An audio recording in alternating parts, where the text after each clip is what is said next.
जय हिंद दोस्तों। आप देखेंगे कि इजराइल एवं फ़िलिस्तीन में विवाद क्या चल रहा है।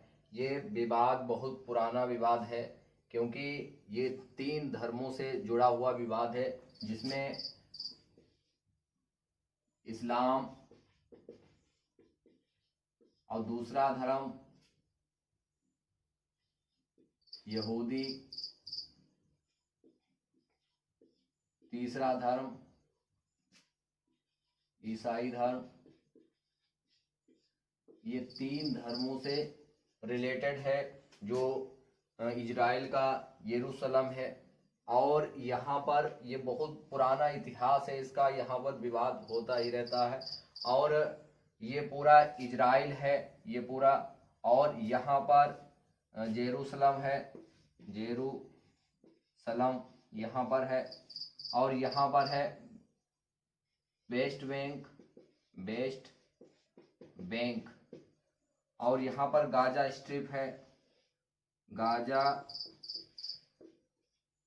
पट्टी जिसको कहा जाता है। ये गाजा पट्टी लगभग 12 किलोमीटर इसकी चौड़ाई है। और यहीं पर हमास जो संगठन है एक्टिव है। और यहाँ पर भूमध्य सागर है,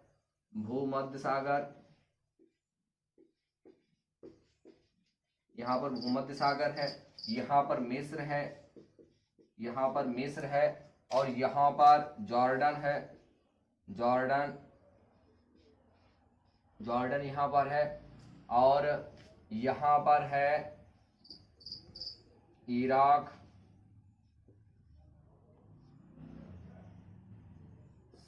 सीरिया है यहाँ पर।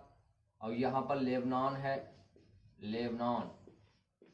तो ये जो है ये अरब कंट्री बोला जाता है। लेकिन यहीं पर अरब कंट्री के जो बीचों बीच में स्थित है इजराइल। और विवाद ये है कि ये बहुत पुराना इतिहास है इसका। यहाँ पर सबसे पहले जो इंग्लैंड के, ब्रिटेन के थे, वहाँ ये कब्जा कर रखे थे, और इसको फिलिस्तीन के नाम से जाना जाता था, फिलिस्तीन। जबकि इजराइल नाम का कोई वहां देश नहीं था, और फिलिस्तीन था ये पूरा फिलिस्तीन। और यहीं पर ब्रिटेन के लोग कब्जा किए हुए थे और यहाँ पर शासन कर रहे थे। जब 1917 में इन्होंने 1917 में जब प्रथम विश्व युद्ध चल रहा था इसी समय, और बल्फोर योजना के तहत इन्होंने कहा कि यहूदियों के लिए हम एक उनका घर बनाएंगे यहाँ पर। तो विवाद यहाँ से स्टार्ट हुआ है ब्रिटेन के द्वारा। जब ये कहा गया तो ये धीरे धीरे विवाद बढ़ता गया, और लगभग 1935 तक बहुत यहूदी यहाँ पर पलायन करके यहाँ चले आए हैं और यहाँ पर बसने लगे हैं। और उसके बाद में द्वितीय विश्व युद्ध स्टार्ट हो गया 39 में और 45 में, जब जर्मनी के तानाशाह हिटलर ने यहूदियों को प्रताड़ित किया और लगभग 60 से 70 लाख यहूदियों को मार दिया। तो वहां से डर के मारे ये सब पलायन हो गए और यहाँ फिलिस्तीन में आ गए। दुनिया भर के जितने भी यहूदी थे वो वापस यहाँ पर आ गए। पहले ये जा चुके थे और उसके बाद ये धीरे धीरे यहाँ पर बसते रहे, और फिलिस्तीनियों को अपना घर छोड़ना पड़ा। लाखों फिलिस्तीनी बेघर हो गए, यहाँ से चले गए। और वो धीरे धीरे आया 1947 में पहले विभाजन का स्टार्ट इन्होंने करा। ब्रिटेन वालों ने जैसे भारत का विभाजन किया, यहाँ वो सफल रहे विभाजन करने में, भारत और पाकिस्तान में। और वहां पर जब इन्होंने नहीं कर पाया ये काम, तो इन्होंने यूएन को सौंप दिया इसकी जिम्मेदारी, यूनाइटेड नेशन। जबकि 1945 में ये गठित हुआ यूएन, उसके बाद में ये 47 में इन्होंने इसको सौंप दिया यूएन को। 1947 में यूएन को सौंप दिया, कहा भैया इसकी जिम्मेदारी तुम्हारी है, जो करना है सो करो, हमारे बस की बात नहीं है।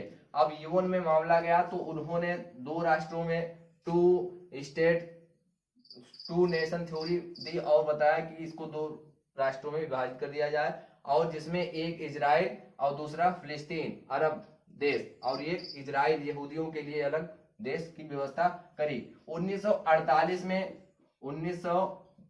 1948 ईस्वी में जब इसने घोषणा करी कि हम आजाद हो जाएंगे, आजाद हो गए और इजराइल ने, और इसके बाद में युद्ध हुआ क्योंकि इसके सब पड़ोसी जितने भी हैं, Lebanon, Muslim country, Syria, Iraq और ये जॉर्डन है और यहाँ पर मिस्र है, यहाँ पर भूमध्य सागर है, यहाँ पर डेड सी है, मृत सागर। तो ये सब घिरा हुआ है चारों तरफ से, अरब कंट्री से, मुस्लिम कंट्री से, और फिर भी इतना ताकतवर है और सबसे ये युद्ध झेल रहा है अकेले, चारों स्टेट से अकेले, और ये खुद फिलिस्तीन इसके भी संघर्ष में है। तो इजराइल के जो पीएम है नेतन्याहू हैं और इनके जो पीएम है मोहम्मद सैलेह करके नाम उनका है, वो है। तो ये अलग है और ये अलग है, लेकिन फिलिस्तीन का अस्तित्व जो है धीरे धीरे खत्म हो रहा है, क्योंकि जब जब लड़ाई होती है तब तब ये कब्जा कर लेता है, इजराइल फिलिस्तीनियों पर कब्जा कर लेता है और उनको बेघर होना पड़ता है, क्योंकि लाखों फिलिस्तीनी बेघर हो गए और वो तितर बितर हो गए। और यहाँ पर मेन चीज है जेरूसलम। जेरूसलम से तीनों धर्मों की मान्यता है, जिनको इब्राहिमी धर्म कहा जाता है, क्योंकि इब्राहिम की औलाद से ही ये सब धर्म निकले हैं। जो बड़े बड़े धर्म हैं जैसे क्रिश्चियन धर्म है और यहूदी धर्म है और इस्लाम धर्म है। तो यहाँ पर विवाद की ज्यादा जड़ यहीं पर है, सबसे ज्यादा, क्योंकि धार्मिक स्थल है। लगभग दुनिया की 60% जनसंख्या धर्म को मानने वाले हैं, वो सब यहीं पर ज्यादा इनका फोकस है, क्योंकि यहीं पर यहूदी और क्रिश्चियन मानते हैं कि दुनिया का केंद्र है, यहीं पर सेंटर है, और यहीं पर ईसा मसीह ने जन्म लिया है और यहाँ पर सूली पर चढ़ाया गया रोमन गवर्नर पोंटियस के द्वारा। जो पोंटियस था वो यहूदी था। अब यहूदी और क्रिश्चियन की नहीं बनती है, क्योंकि वो मानते हैं क्रिश्चियन की यहूदी जो थे रोमन गवर्नर पोंटियस, और उन्होंने ईसा मसीह को सूली पर चढ़ाया, तो इनकी नहीं बनती है। इसीलिए जो वहां हिटलर ने लगभग 60-70 लाख यहूदियों को निपटा दिया इसी चक्कर में, तो उनकी भी नहीं बनती है और इनकी भी नहीं बनती है, यहूदी और मुसलमानों की नहीं बनती है। जबकि ये सब इब्राहिमी धर्म है, क्योंकि यहूदी मानते हैं मूसा को और क्रिश्चियन मानते हैं ईसा को और इस्लाम धर्म को मानने वाले मोहम्मद साहब को मानते हैं। जबकि ये तीनों पैगंबर हैं, अल्लाह के द्वारा भेजे हुए पैगंबर हैं, ईश्वर के द्वारा भेजे हुए, और फिर भी आपस में ये विवाद इनका रहता है। यहाँ पर एक मस्जिद है, मस्जिद जिसका नाम है अल अक्सा मस्जिद, जिसको पुरानी बैतुल मुकद्दस भी कहा जाता है। इस्लाम का तीसरा सबसे पवित्र स्थान भी यहीं पर है, और डोम ऑफ रॉक भी यहीं पर है, जो इस दीवार की पश्चिमी दीवार जो है और मस्जिद के जो पश्चिम में है, यहाँ पर यहूदी भी अपनी प्रार्थना करते हैं, और यहीं पर क्रिश्चियन का भी चर्च बना हुआ है, वो भी आस्था का उनका केंद्र है। तो ये सब पूरी दुनिया की निगाहें यहाँ पर टिकी हुई हैं, क्योंकि ये सबसे पुराने शहरों में गिना जाता है। यरूशलेम को यूएन ने ये अंतरराष्ट्रीय शहर घोषित कर रखा है, और जिस पर 1967 में कब्जा हो गया है इजराइल का, जबकि जेरूसलम को, वेस्ट बैंक को और गाजा को फिलिस्तीन के अंडर में रखा गया था, जिसकी जिम्मेदारी यूएन ने करी थी, और इनको अलग अलग बांटा गया है जोन ए बी सी में।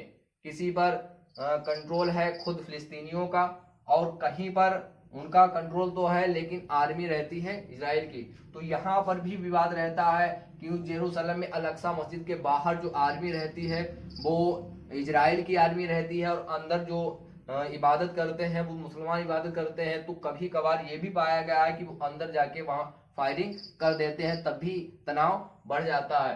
तो स्टार्टिंग होती है 1917 से, जब ब्रिटेन ने कहा कि हम यहूदियों के लिए अलग देश बनाएंगे, उसकी घोषणा करेंगे। तो 1948 में जब इन्होंने मांग रखी कि हम आजाद हो जाएंगे, तब यहाँ से जितने भी अरब कंट्री वाले देश थे उन्होंने हमला कर दिया, और तब भी ये हमला ये सब झेलता गया, और इसने करारा जवाब दिया, क्योंकि ये छोटा सा है, 80-90 लाख जनसंख्या है, लेकिन बहुत ताकतवर है, इसकी आर्मी बहुत ज्यादा ताकतवर है, और इसको सहायता भी मिलती है। अमेरिका जो है सीधे तौर पर इसकी सहायता करता है और फिलिस्तीन की भी सहायता करता है, इनको हथियार देकर और उनको मदद देकर, भोजन पानी ये सब देकर मदद करता है। तो ये पुराना इतिहास है। स्टार्टिंग इनकी जो होती है वो 1948 से होती है, जब इजराइल अलग देश अपना बना लेता है और फिलिस्तीन अलग है, और धीरे धीरे इनमें तनाव बढ़ता गया, और जैसे जैसे आगे बढ़ते रहेंगे इनका तनाव बढ़ेगा। 1967 में भयंकर युद्ध हुआ। 1967 में 6 दिन तक युद्ध हुआ। 6 दिन तक युद्ध हुआ, और इसने गाजा पर और वेस्ट बैंक ये सब, यहाँ पर जेरूसलम ये सब कब्जा कर लिया, और फिलिस्तीनी पीछे हट गए, बाकी जबकि सब देश इनको हरा दिया इसने, इजराइल ने अकेले। फिर 1973 में भी लड़ाई हुई, इसमें भी इसने अपनी जमीनें खो दी फिलिस्तीन ने, और ये इजराइल अपनी जमीन बढ़ाता गया। धीरे धीरे आगे कहानी बढ़ती रही, और 1988 ईस्वी में जो यासिर अराफत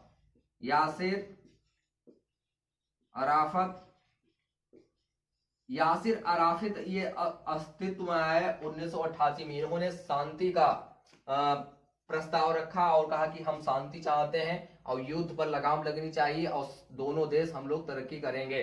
तब इन्होंने प्रयास करा, और वहां के जो राष्ट्रपति प्रधानमंत्री थे यहाँ के इजराइल के, वो रोबिन, और इनको 1994 में इसी के लिए शांति का पुरस्कार दिया गया। यूएन में इनको इनवाइट किया गया और शांति का पुरस्कार इनको दिया गया 1994।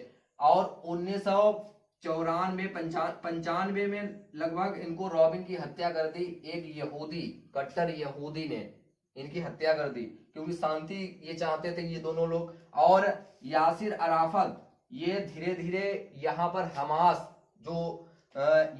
हमास इसका गठन हो गया 1987 ईस्वी में। 1987 ईस्वी में गठन हो गया। मोहम्मद यासीन जो गठनकर्ता है, इन्होंने ठीक है संगठन का निर्माण कर लिया।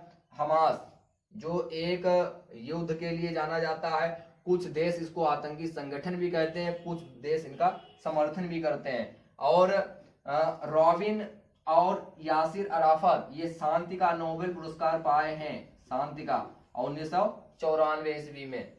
और रॉबिन की हत्या कर दी गई है एक कट्टर यहूदी के द्वारा। तो ये लोग चाहते थे कि शांति रहे और दोनों देश तरक्की करें, लेकिन जो कट्टरपंथी थे दोनों तरफ से, उनको ये गवारा ना हुआ, और यहूदी ने एक रॉबिन की हत्या कर दी, और उसके बाद में संघर्ष चलता रहा। और यासिर अराफत को भी इजराइल की आर्मी ने उनके घर पर नजरबंद कर दिया, और लगभग कई वर्षों तक ये नजरबंद रहे। और सन 2004 में ये बीमार पड़ गए, और सन 2004 में जब बीमार पड़ गए तो उनको फ्रांस ले गए और वहां इलाज कराया, और वहां उनकी मृत्यु हो गई। और कहा यह भी जाता है कि यासिर अराफत को इन्होंने जहर देकर मार दिया। उसकी बाद में उनके कब्र से निकाला गया उनके सबको, और उसकी जांच भी कराई गई, लेकिन उसमें ऐसा कुछ नहीं पाया गया है, और वो उसकी जांच आई। लेकिन इनकी जो मृत्यु हुई सन 2004 में तो अचानक हुई, तो ये शक था इन लोगों को कि इनकी हत्या कराई गई। ये शांति वाले हैं दोनों, इनकी भी हत्या हो गई और इनकी भी मृत्यु हो गई। तो धीरे धीरे इसके बाद जो नेतन्याहू बने हैं, रॉबिन के बाद में नेतन्याहू प्रधानमंत्री बने हैं, इन्होंने कड़ा रुख अपनाया। ओस्लो समझौते को ही रद्द कर दिया, अब कुछ नहीं। ओस्लो समझौता जो था वो नॉर्वे की राजधानी ओस्लो, पहला समझौता और दूसरा समझौता ये हुआ, लेकिन वो कुछ मायने नहीं रखता। धीरे धीरे कहानी बढ़ती रही, और ये हमास है, और ये अपना अधिकार क्षेत्र बढ़ाता रहा, और ये अपना पावरफुल होता रहा। इसको बहुत पैसा इकट्ठा करने में इसको सहायता करते हैं कई देश, इसको चंदा मिलता है, और बड़े बड़े हथियार, बहुत खतरनाक हथियार ये बनाने में सक्षम हुआ। और सन 2006 में इसने इलेक्शन जीत लिया गाजा में, और सन 2007 में इसने पूरा कंट्रोल कर लिया गाजा पर। सन 2007 में पूरा कंट्रोल कर लिया गाजा पर हमास ने, जो एक संगठन है और जो व्हील चेयर पे थे, जो यहाँ हमास के जो बनाया है जिन्होंने, मोहम्मद यासीन, और इसका संगठन का निर्माण किया। और आज जो है हमास बहुत ज्यादा पावरफुल हो गया है और इजराइल पर दमादम हमले करता रहता है और रॉकेट दागता है। तो हमास और इजराइल की, फिलिस्तीन अलग है और हमास अलग है, क्योंकि ये एक संगठन है और वो फिलिस्तीन अलग है। तो इसको आतंकी संगठन भी अधिकतर देश मानते हैं और अधिकतर देश को समर्थन भी करते हैं, क्योंकि फिलिस्तीन के समर्थन में यूएन में लगभग 139 कंट्री हैं, जबकि इजराइल के कंट्रोल में 160-65 देश हैं। तो इनका भी समर्थन करते हैं, आधे उनका समर्थन करते हैं, जबकि 193 ही देश यूएन में हैं और 5 स्थायी हैं देश। जो सबसे पावरफुल है, अमेरिका है, ब्रिटेन है और फ्रांस है, और ये सब इनका समर्थन कर रहे हैं, क्योंकि ये इनका मतलब मालूम है कि यहाँ इनका युद्ध होता रहेगा तो हम बचे रहेंगे, ये आपस में इनको लड़ाओ, यहूदी और इस्लाम मुसलमानों को आपस में लड़ाओ। तो ये स्टार्टिंग अभी करी है हमास ने, इनने करी है 7 अक्टूबर को, 7 अक्टूबर सन 2023, दिन था शनिवार को सुबह अटैक किया है। लगभग 20 मिनट में लगभग 5000 रॉकेट दागे हैं हमास ने इजराइल पर 20 मिनट में 5000 रॉकेट दाग दिए एकदम सुबह। शनिवार को उनका पर्व होता है, त्योहार होता है, क्योंकि त्योहारों में ही टकराव ज्यादा देखने को मिलता है। एक जब त्योहार चल रहा था रमजान, और इनका यहूदियों का भी त्योहार एक दिन पर पड़ गया था, तो जो मुसलमानों पर अटैक करने वाला था यहूदी, उसने फायरिंग कर दी थी, उसमें भी तनाव बढ़ा था और हमास ने खूब इन पर रॉकेट दागे थे और धीरे धीरे विवाद बढ़ता रहा। दोनों तरफ से कट्टरपंथी है, यहूदियों की तरफ से भी है और मुसलमानों की तरफ से भी है, क्योंकि ज्यादातर लोग शांति वाले हैं, लेकिन कुछ लोग होते हैं, चंद लोग जो अशांति फैलाते हैं, क्योंकि युद्ध से कोई भी नतीजा नहीं निकलता है और शांति से ही समझौता हो सकता है, क्योंकि जो भी युद्ध में मारे जाते हैं आम नागरिक ही मारे जाते हैं, बच्चे हैं, बुजुर्ग हैं, महिलाएं हैं, ये सब युद्ध में मारे जाते हैं। तो ये पूरा विवाद चल रहा है इस समय। तो ये स्टार्टिंग करी हमास ने 7 अक्टूबर सन 2023 शनिवार, 20 मिनट में 5000 रॉकेट छोड़ दिए, क्योंकि उनको मालूम था कि कब से फिराक में थे, क्योंकि उन्होंने अमेरिका की सहायता से एक बनाया है आयरन डोम सिस्टम। आयरन डोम सिस्टम एक ऐसा सिस्टम है जो किसी भी रॉकेट को या किसी भी मिसाइल को उसको पहचान कर रडार के थ्रू और हवा में ही उसको खराब कर सकता है और उसको बर्बाद कर सकता है और अपना उसको सुरक्षा कर सकता है। तो ये सुरक्षा कवच है आयरन डोम सिस्टम, लेकिन इसको फेल कर दिया है हमास ने। फेल करके दिखाया इसलिए क्योंकि ये अमेरिका और इजराइल दोनों ने मिलकर तैयार किया है, उसकी अमेरिका की सहायता से। अमेरिका ने जैसे टैंक दिए थे पाकिस्तान को, कहा था कि ये दुनिया की कोई ताकत इसको तबाह नहीं कर सकती है। भारत के वीर अब्दुल हमीद ने 3 टैंकों को तबाह किया, एक नहीं 3 टैंकों को तबाह किया 1965 का जब युद्ध हुआ था तब। तो ये सब सिस्टम होता है, जो पावरफुल कंट्री होते हैं वो दिखाते हैं जो हमारे पास इतनी क्षमता है, इतनी ताकत है, और ये सब अपना व्यापार करते हैं अपने हथियार बेचने के चक्कर में। अब पूरे वर्ल्ड में अगर शांति ही स्थापित हो जाएगी तो हथियार कौन खरीदेगा, तो ये सब बेकार हो जाएंगे। तो ये सब नीति है, सब की युद्ध चलता रहे और फिर मार्केट भी चलती रहे हथियार खरीदने की। तो जैसे ही 7 अक्टूबर को इन्होंने अटैक किया हमास ने, तो यहाँ पर लगभग 900 से 1000 लोग यहाँ पर मारे गए, और इसके जवाब में और यहाँ की इंटेलिजेंस एजेंसी को भी फेल कर दिया। मोसाद को भी खबर नहीं हुई कि ये क्या हो गया, सुबह मोसाद को भी खबर नहीं हुई, और इसके जो आयरन डोम सिस्टम थे वो भी काम नहीं कर पाए, क्योंकि इनको पता है कि कहां तक करेगा, इन्हें 20 मिनट में 5000 छोड़ दिए, किस पर कंट्रोल करेगा। रडार कहाँ कहाँ कंट्रोल कर पाएगा। तो ये सब बड़ा हमला, ये जब से लड़ाइयां हुई हैं ये सबसे बड़ा हमला माना जाता है।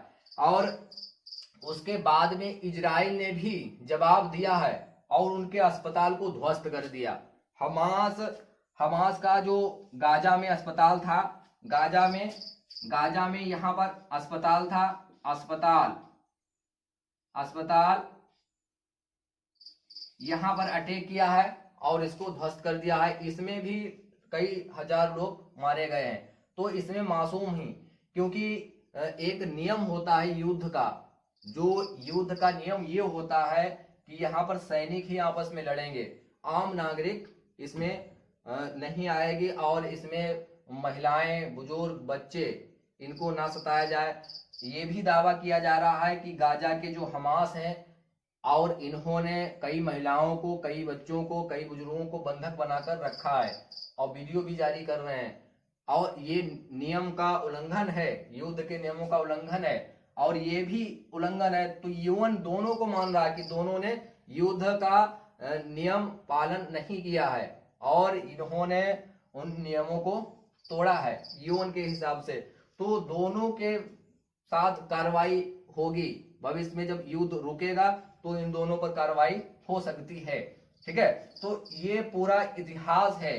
यहाँ पर जो जेरूसलम है, यहीं पर जो मस्जिद अल अक्सा है और इस्लाम धर्म में ये तीसरा सबसे पवित्र स्थान है और यहीं से हजरत मोहम्मद साहब ईश्वर से, खुदा से मिलने के लिए पहुंचे थे।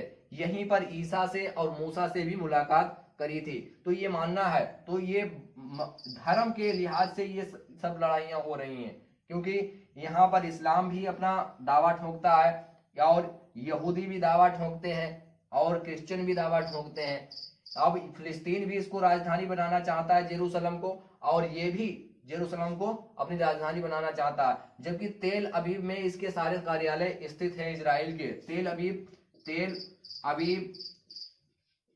अवीव में ही इसके एम्बेसी वगैरह भी हैं और इसको शिफ्ट करने का यह प्लान बना रहे थे। यही इसीलिए ये सब सिस्टम हो रहा है, क्योंकि अब ये भी चाहते हैं कि ज्यादा लड़ाई करोगे तो क्या फायदा है, ध्वस्त हो जाओगे, बर्बाद हो जाओगे, क्योंकि लड़ाई में कोई फायदा है नहीं।